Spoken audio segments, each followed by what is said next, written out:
quick reminder for rules, no campaign literature in the room. I think you've all heard that before. Turn off your electronic devices if they make noises. If you're playing a game, you can still play with it. That applies to only one person in this room. And hold your applause, please, until the end of our forum. This forum is for the seat for state legislature, District 26B. Running for this seat are Nels Pierson and John Austenson. By drawing numbers, Mr. Austenson has drawn the number that puts him in first position for opening and closing statements. For opening and closing statements, you get 2 minutes. For each question, you have 1 minute to answer. You have only three opportunities to make a rebuttal. There's only one rebuttal per question, per candidate. And I think that's all the rules.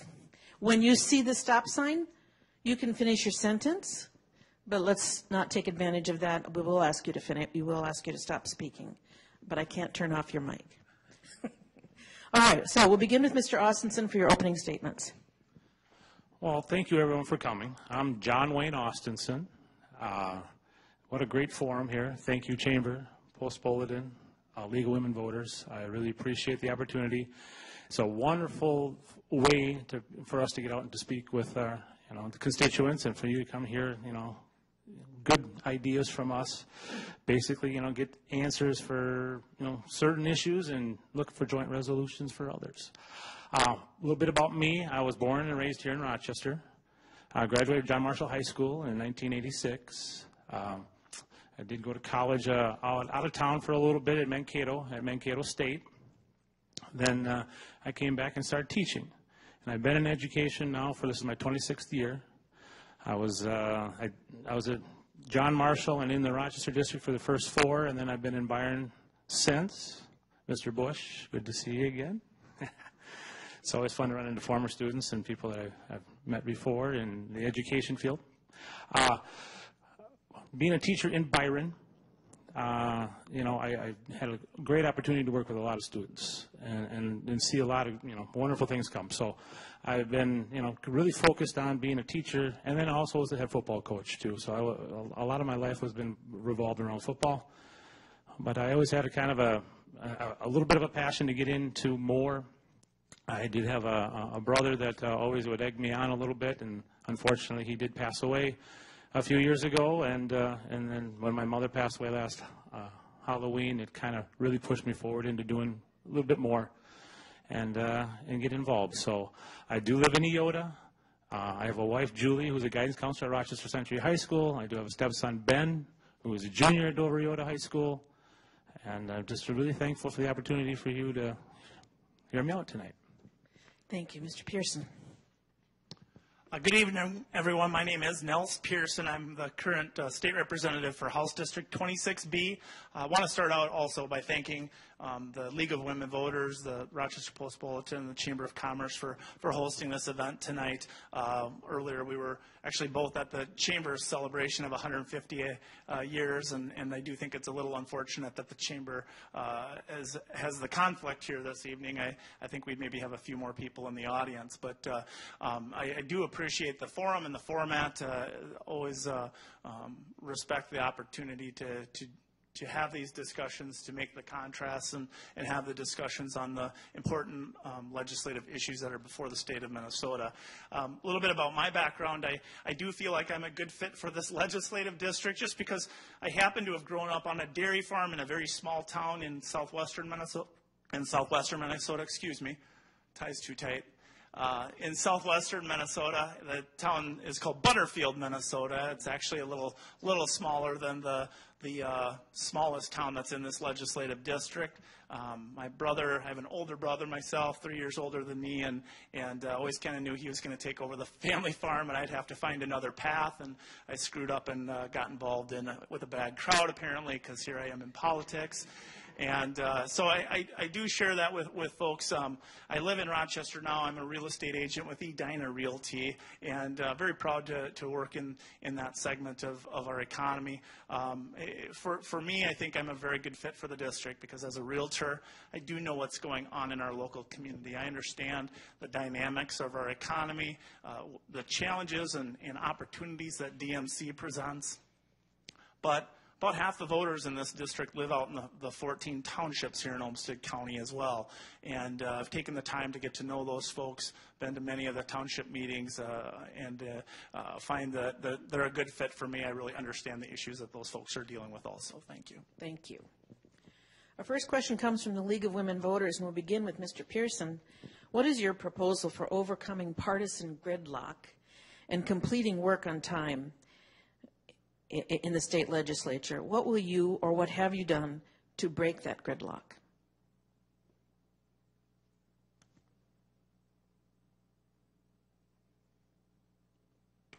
Sorry, I just want to make sure I cover the whole question. So, you know, I think a lot of the discussion about partisan gridlock is emphasized a little bit more so in the media than what we actually see when we're in the legislature. I had the opportunity in my very first term to get to know a lot of the Democrats that sit across the aisle because I sat on their side of the aisle. I'm actually going to miss Representative Phyllis Kahn was just a couple seats down from me in the back row, and you got 43 years of legislative experience that you know, comes from a different mindset, a different perspective, frankly, a different religion, and everything in our background was different. However, we both ran marathons, and we had a lot in common. And sitting with and talking to people across the aisle, I was able to work with Representative Kahn, for example. Actually worked on a bill to eliminate the importation of conflict minerals, kind of similar to a minute's just not enough time. I'm sorry. Conflict minerals. So I did. I can't use a rebuttal at this time. No, you can't. All right, maybe I'll finish up with my rebuttal. I'm sorry. Okay. Thank you. Oh, you need a mic. Mr. Austinson. Yeah, you know, we saw what happened at the last minute at the legislature, and they were playing a game of chicken that you could see coming down the line. The House already voted on the bonding bill, and it was all 2 weeks later they're like going, okay, where is it? Where is it? And then you could read in the paper, and Mr. Dowd said, oh, it's coming, it's coming. And then all of a sudden, here it is at the last minute, and we had problems. So what we have to do is we have to strengthen what we, you know, for our targets, maybe even at a fourth deadline, to make sure that we get enough time to look at it. I mean, there was a 600-page, almost 600-page bill that was proposed at the last minute. I don't know if I couldn't read a 600-page bill and feel good about and read it even in an hour or 4 hours, let alone be decent enough to go vote on it. So we have to eliminate those things and strengthen that. And basically, we have to start, you know, blaming everyone else, get along, because good leadership, you know what that does? That good leadership takes the blame, and then also good leadership gives the credit to everyone else. Thank you. And we have a rebuttal. Yeah, you know, again, it's great to say we should change rules. Rules are consistently suspended in the legislature at the last moment in the legislature, unless we're doing a constitutional amendment to really impact and strengthen those timelines. That's not necessarily a realistic proposal to advocate for. But I agree. I mean, we definitely have to work together. Also, you know, just again to dictate that. Speaker Dowd was withholding things when that's certainly not where all the blame lies up there. So thank you. The next question also from sorry, rebuttal. You know, what you see a lot is party line voting, and my opponent, he talks about Kurt Dowd, but the Pioneer Press had a great article on June 24th where you could take legislators and put them and combine them to see how they voted. And he was 96.7% with Kurt Dowd, so that means he was about 97% with the Republican Party. That also shouldn't be the case, because if it's good for your district and if it's good, you know, policy, you know, or if it's bad, you got to vote against it. You just can't go party line either. So Kurt Dowd has a lot of blame for this, and you're seeing it come out right now too with the governor as well. Thank you. Our next question on political action committees. This is also from the League of Women Voters. We will begin with Mr. Austenson. Political action committees and other independent spenders are infusing large sums of cash in election campaigns since the Citizens United decision. What changes to Minnesota campaign finance laws and practices are warranted in light of this trend? I saw that in the paper too, and I was like going, wow, $130-some thousand there and $118,000 there, and I'm going, that's nuts. I'm not for that at all. That's, we do have some good campaign finance laws in place right now. You only give so much, and there's so much you can get for PAC money as well. But the dark money we talk about, we got to get that out. You're seeing it. You're seeing it brought up with even people here on Monday night. How all the influence of the money coming in is upsetting them, and they don't like because they can't control what's being said. So, I think they should also tighten the gift ban law, and then also, the campaign refund program that we had, that will get people more involved in giving to, because it should come from the people, your supporters, who are going to donate to you, and that should be brought back as well. Thank you, Mr. Pierson. Yeah, the question addressing PACs, I think the number one thing is that we need to encourage and strengthen the transparency on all contributions, and right now that's where the Citizens United decision actually kind of takes us down a bad path. I'm okay with contributions coming in and funding my opponent. That happens. People have their right to express their freedom of speech is what the goal there is. The issue for me is always that we really want to be able to track who those dollars are coming from. I certainly would never make a decision based on whether or not I've gotten a contribution from any individual group, and fortunately I don't get very many PAC contributions anyway, so it's not really a huge issue in our race. I know in some of the other races here in Olmsted County that's a significant problem or issue, and the key for me, what I would push for is, again, more transparency so people know where the dollars are coming from. Thank you. Next question will come from the Post Bulletin. We'll begin with Mr. Pierson. A bonding bill failed to reach the governor's desk this year. If elected, would you support passing a bonding bill next year? And if so, how large should it be, and what are the must-have projects? The bonding bill should only be as large as good projects demand and what our state can afford. We had a very significant bonding bill that was proposed, and I think the root of the question also goes to, are you going to have as many transportation dollars in the bonding bill this time around as well? Because again, we had a transportation bonding bill that were really rather merged. I think we had a fair amount of spending in that bonding bill. I like the proposals that were in the final bill.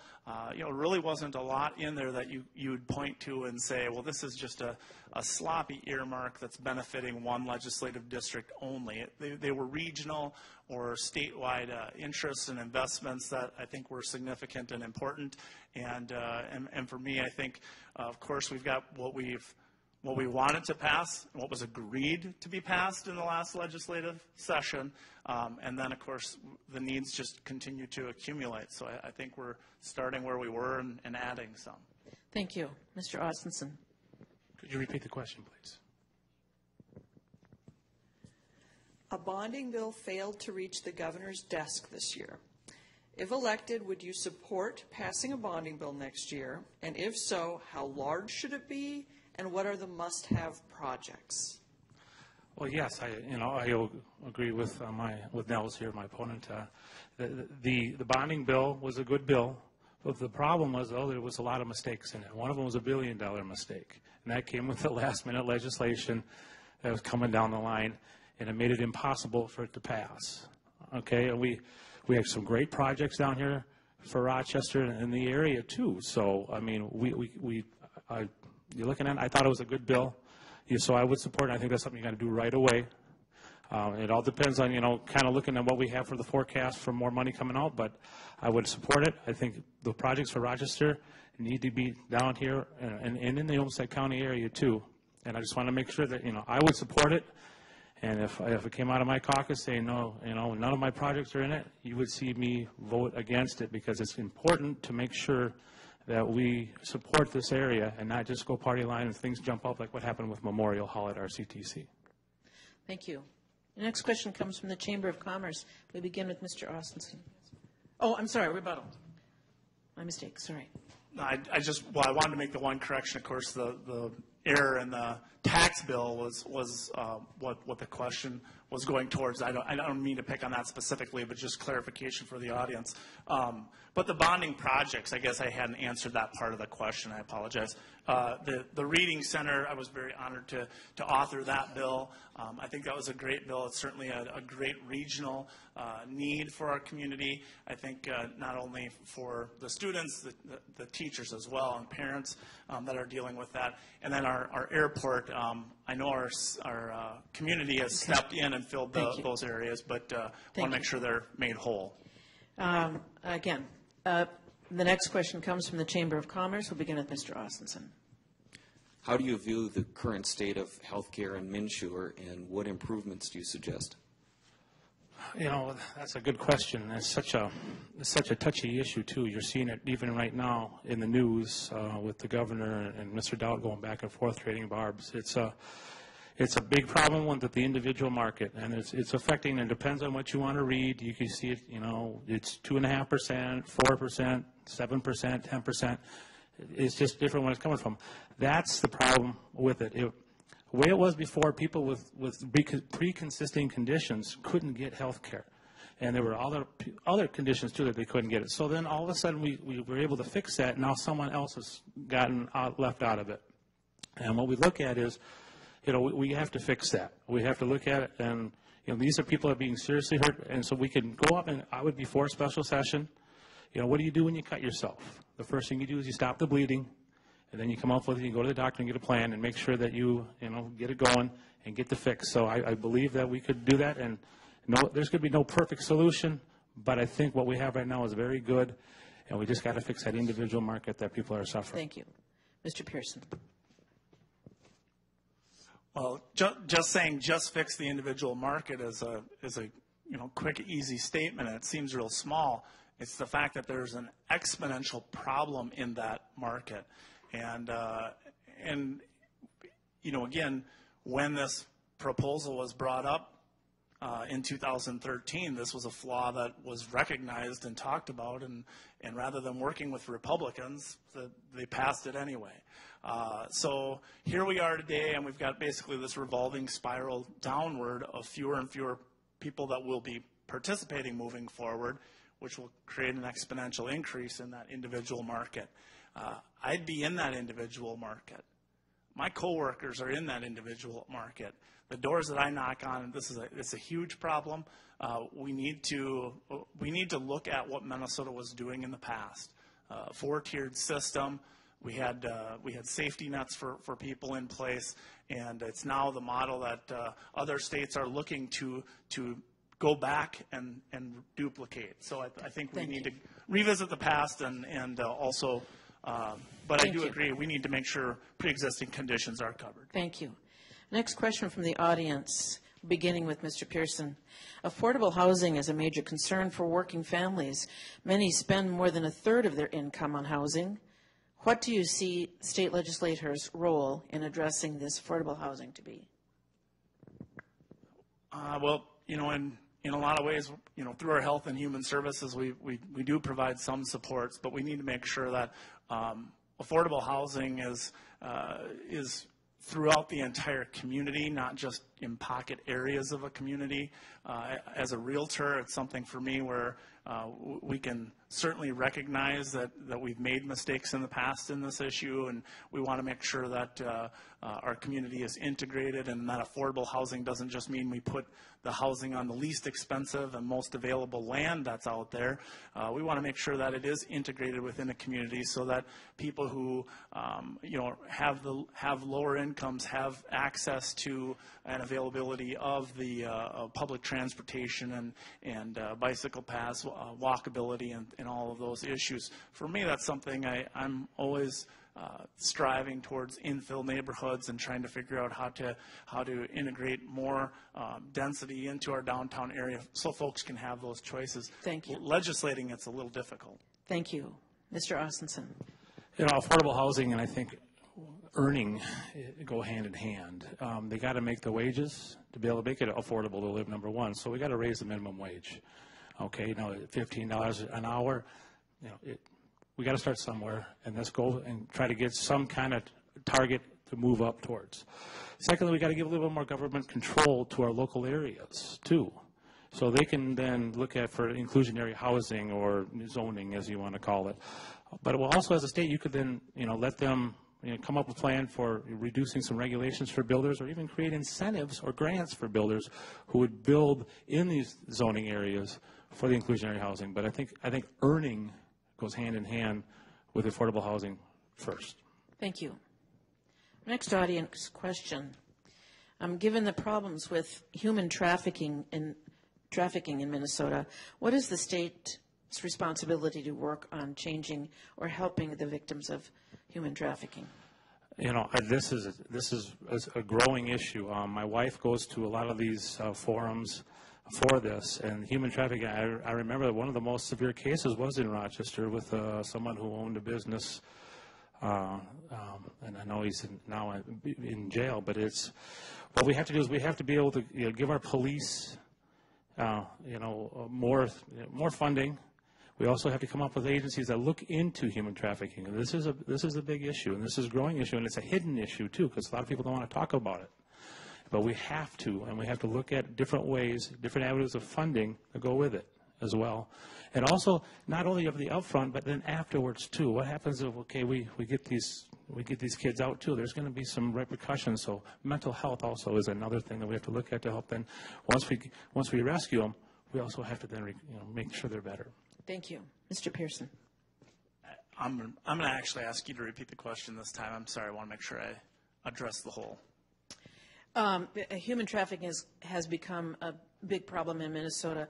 What role does the state play, and what can the state do in changing or helping trafficking victims? Sure. In the beginning of this last legislative cycle, that was something that, in a nonpartisan manner, again, another great example of Democrats and Republicans working together, we were working a lot towards removing the penalties of the victims. And in so many ways, the state actually was mishandling what was going on for the victims of those crimes. And so we're really doing a better job of approaching this from the folks who are doing the actual trafficking, increasing the laws or the penalties for those folks, and then like Mr. Austinson had mentioned, really trying to provide resources for people to get out of that cycle as well. A couple of great bills were passed to actually create some funding sources for some of those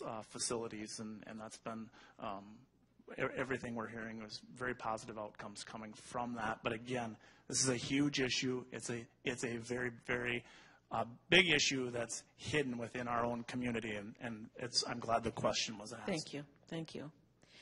Beginning with Mr. Pierson, question: What mass incarceration and drug sentencing have gotten more attention as many individuals are receiving long sentences for minor drug offenses, disproportionately affecting people of color. Many believe that what is needed is more mental health, chemical dependency, and diversion programs. What is your position on drug sentencing reform, and why? Well, again, I think we're doing a little bit better job of that in the last 5 years than we were 10 years ago, but we still have a long way to go. We need to provide people with access to treatment, and chemical dependency is something Adult and Teen Challenge here in Rochester locally is a great facility, and I think encouraging the drug courts that have been popping up within our state are some things that we could do to help mitigate some of those sentencing issues and disparities, especially.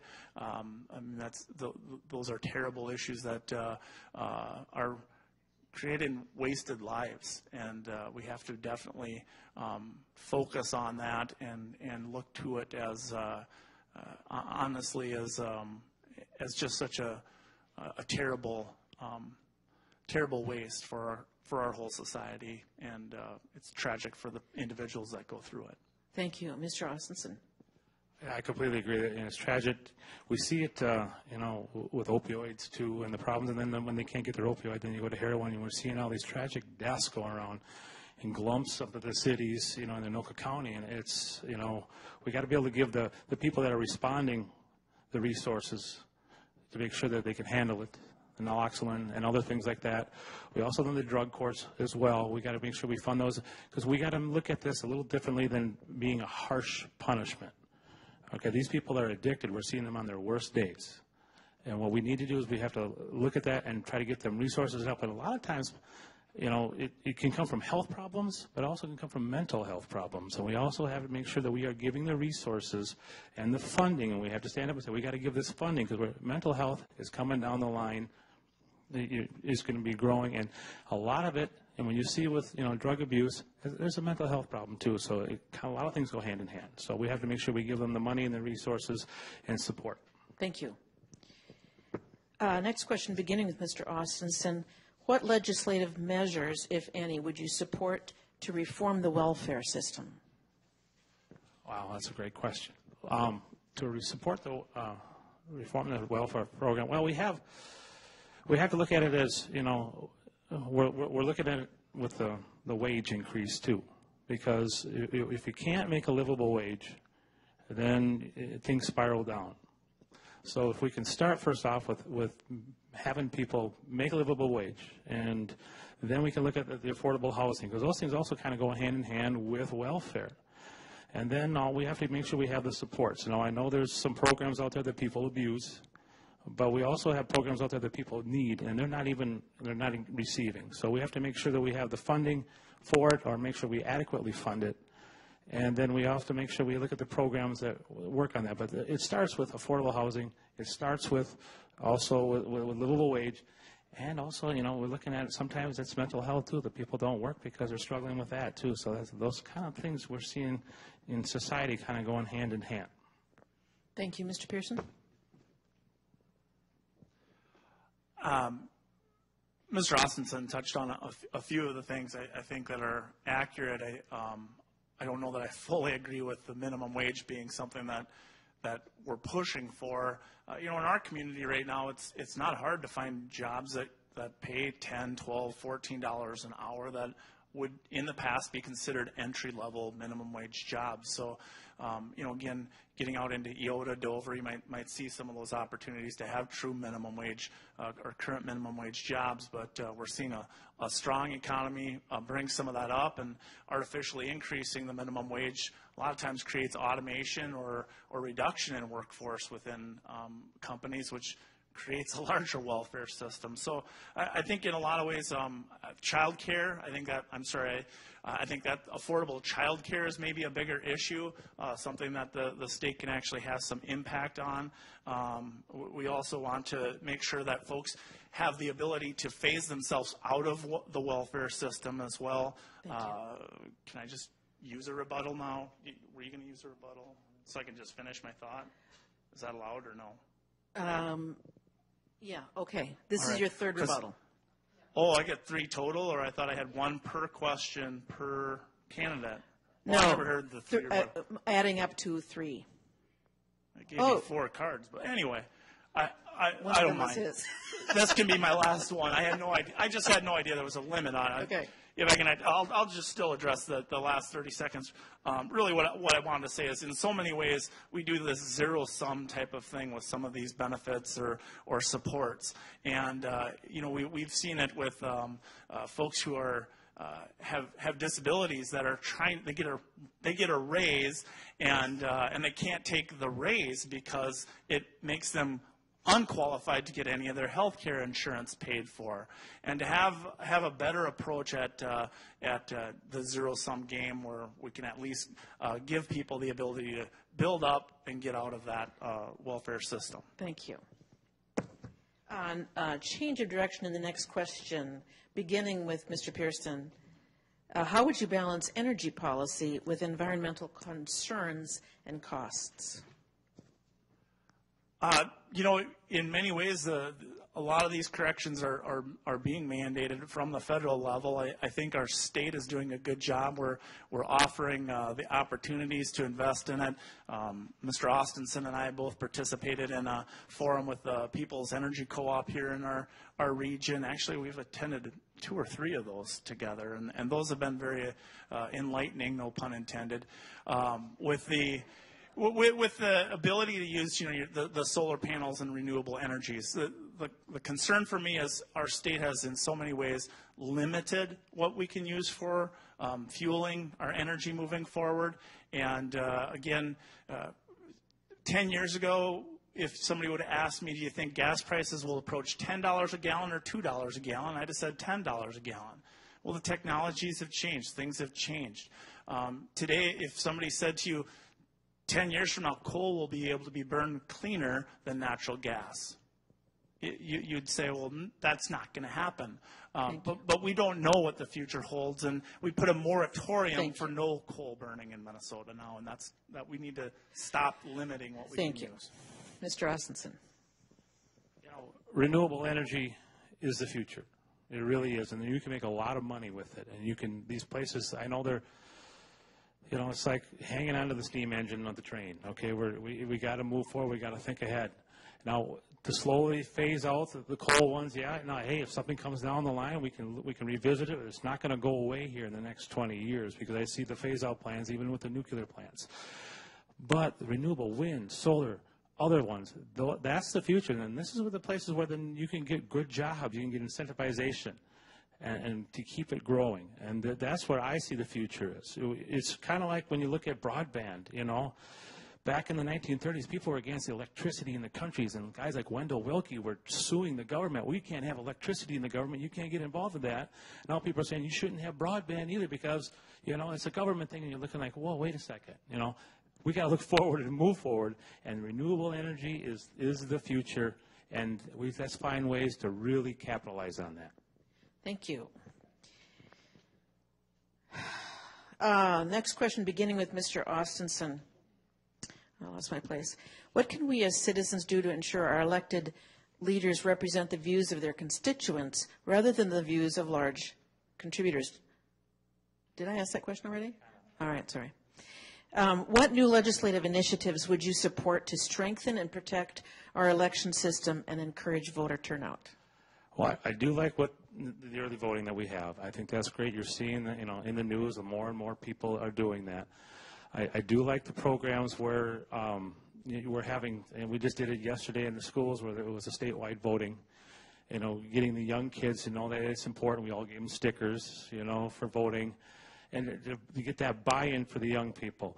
I do like what the Secretary of State and those programs are. I also, and I got to look here at my notes. I have it somewhere, but it's really, you know, the programs that are coming out are good like that. And like I said, I just lost my little train of thought there. But what we saw with the young kids and with the Secretary of State and the early voting, and to make sure we keep that process in line.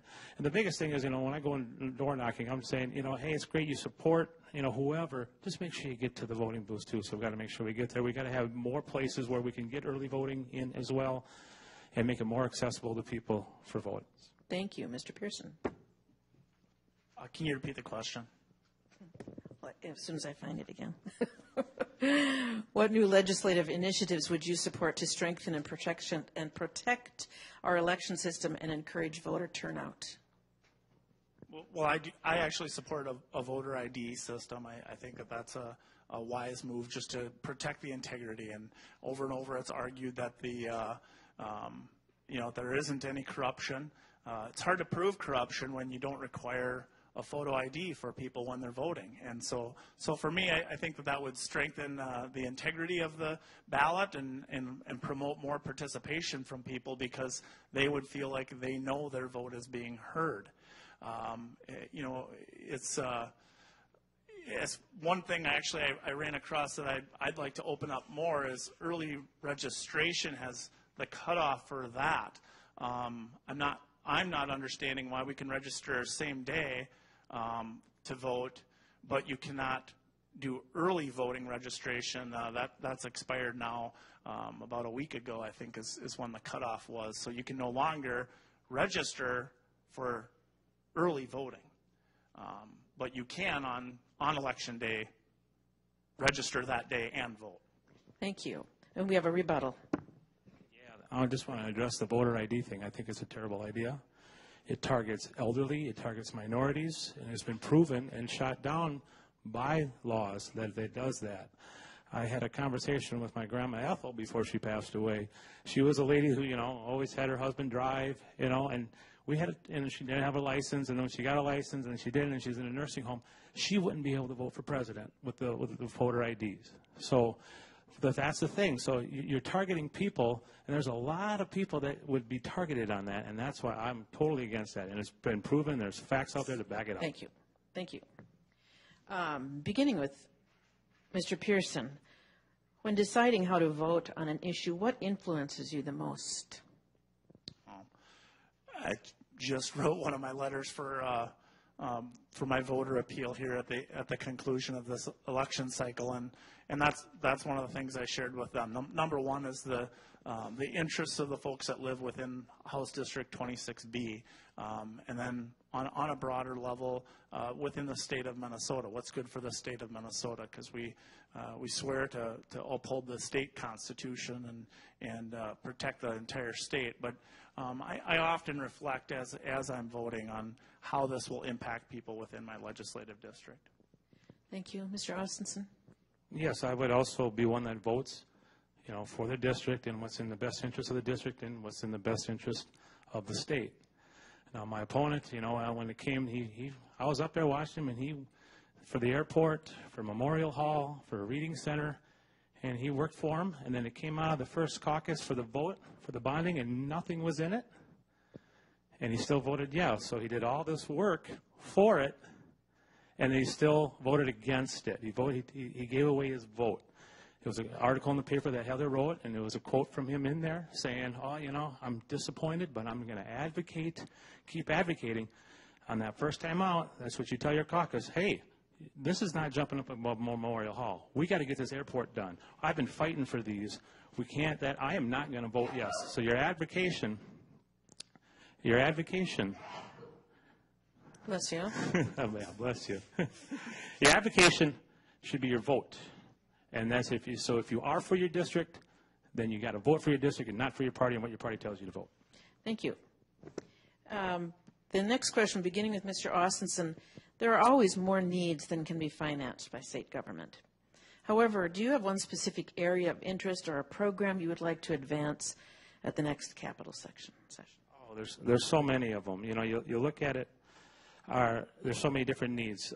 Being a teacher, I could easily say, you know, education could be one. You know, I'm not for mandatory PK, I think, but I'm for universal, and if you want to go. Are there parents that don't want to send them there? Fine, but there are parents that need it.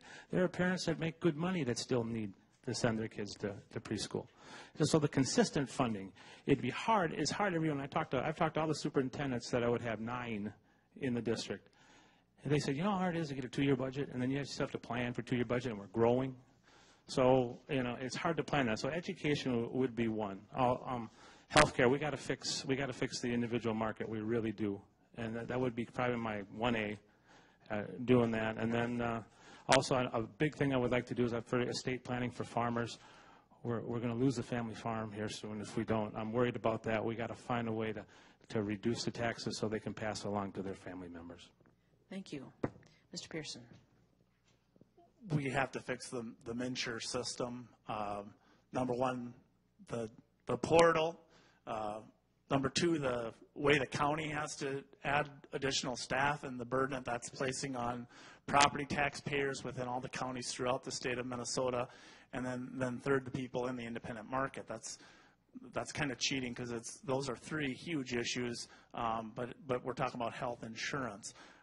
You know, since he went through a couple of other priorities as well, I'll come back to the bonding bill, the bonding transportation bill. You know, my gut instinct was to say we need to pass a transportation bill. That's been 3 years in the works. As far as voting in favor of a bill with $800 million of spending of quality projects, if you want to vote against those projects, feel free to do that. At the end of the day, these are projects that are in the pipeline. I believe very much in the system. I believe we were treated fairly as a region. And at the end of it all, our proposals mostly were in the bonding bill, and I was very pleased with the final outcomes, with the exception of the Democrats wanting Southwest Light Rail. Thank you, and we have a rebuttal. This is your third. Yes, blame, blame, blame. Let's blame everyone else except ourselves. Last-minute chicken playing created mistakes in the bonding bill. That's what happened. It's governor's fault, light rail fault. That's what people are sick and tired of. That's what people are tired of, and that's what people want. That's why they want change. We got to behave better. We got to quit attacking one another. We got to get along because it's for the people down here and the people in Minnesota.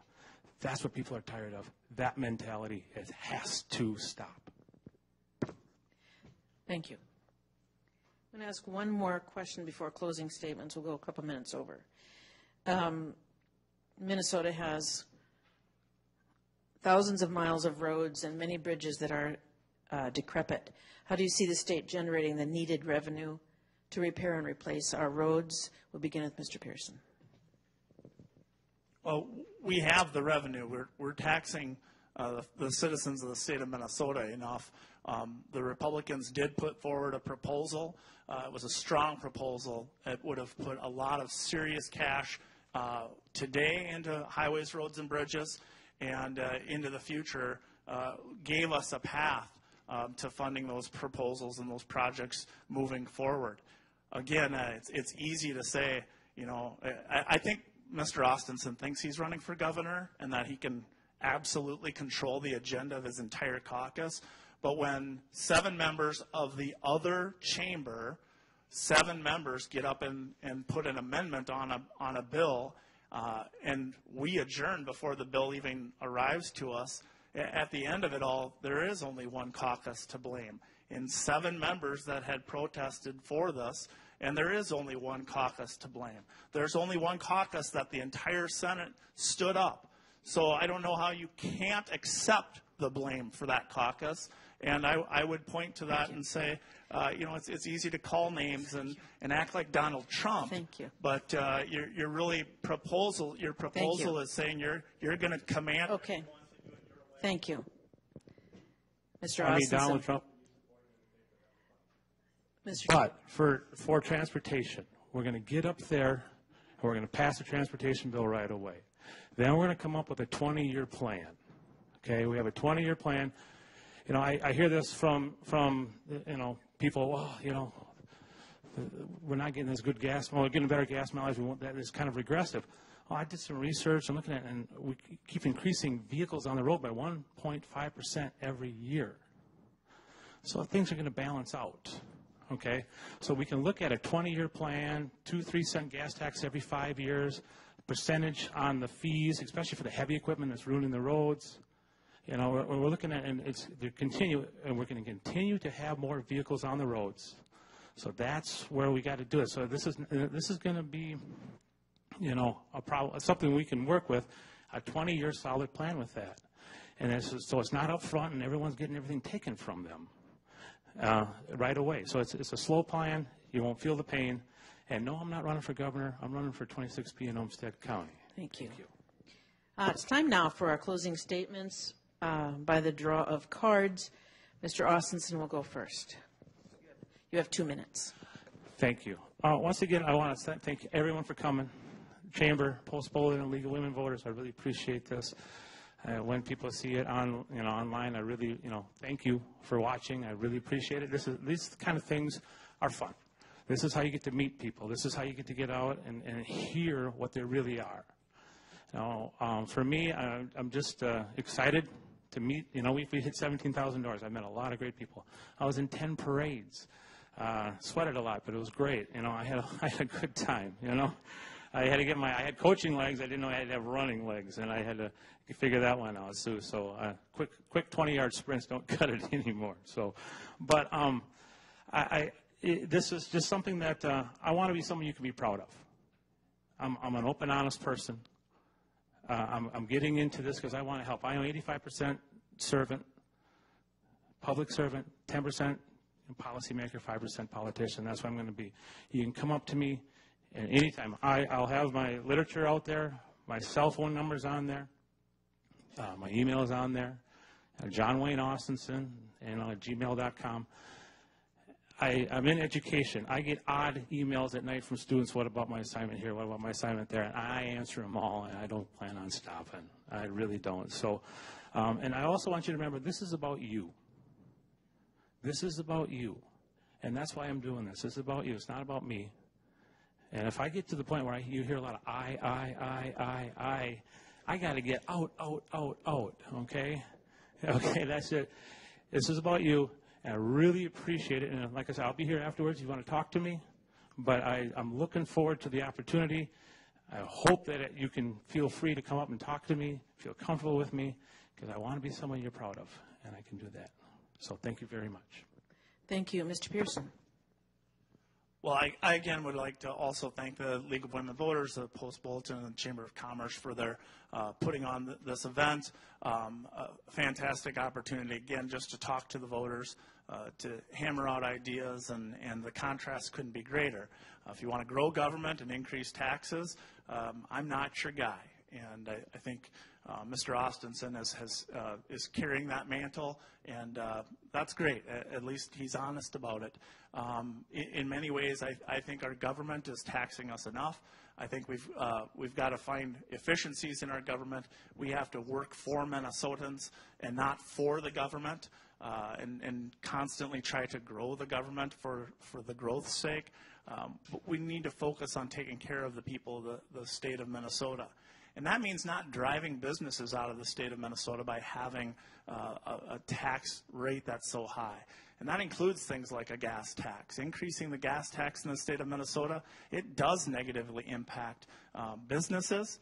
And it also has a greater impact on people who can't afford to buy the Teslas or the Priuses or the nicer hybrid vehicles that get the better gas mileage. It negatively impacts the hardworking folks, the folks that are out on the farms that have to drive a pickup truck in order to do the work that their occupation requires them to do.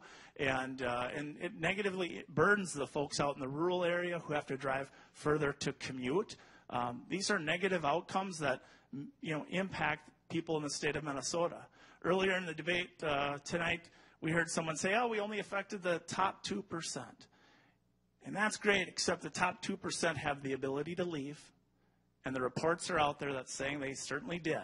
And while we may have done very well over the last 2 years with folks who hadn't gotten out of the state yet, we may be facing the exportation of a lot of wealth from the state of Minnesota in the last 2 years, and hopefully we can turn that around. Thank you. Thank you, candidates, for your openness and answers tonight. I'd like to thank each of you for participating in low battery. Here we go. No, not just in time. Thanks. For participating in government, for your willingness to serve, for your running for office. I'd like to thank the audience, too. There are a lot of forums this year, more than we've ever seen before. And so we appreciate your efforts to become educated about these offices that affect your daily life probably more than the one office that we get 100% of our attention on. I'd like to remind you all that the views expressed tonight are those of the candidates, not those of the League of Women Voters and any of the sponsors. I would like to thank our partners, the Rochester Area Chamber of Commerce, the Rochester Public Library, and the Rochester Post Bulletin. Do you all know when Election Day is? It's November 8th. It's November 8th. You may vote early if you wish, but you can't register until November 8th again. If you have a question about your polling place, go on the state's website, which is mnvotes.org. That's mnvotes.org. You put in your address, and you will find your entire ballot there and where your polling place is. So it's good to be able to be prepared. Thanks for attending. If you want to watch this event again, you can find it on the library's website. Thank you, everybody.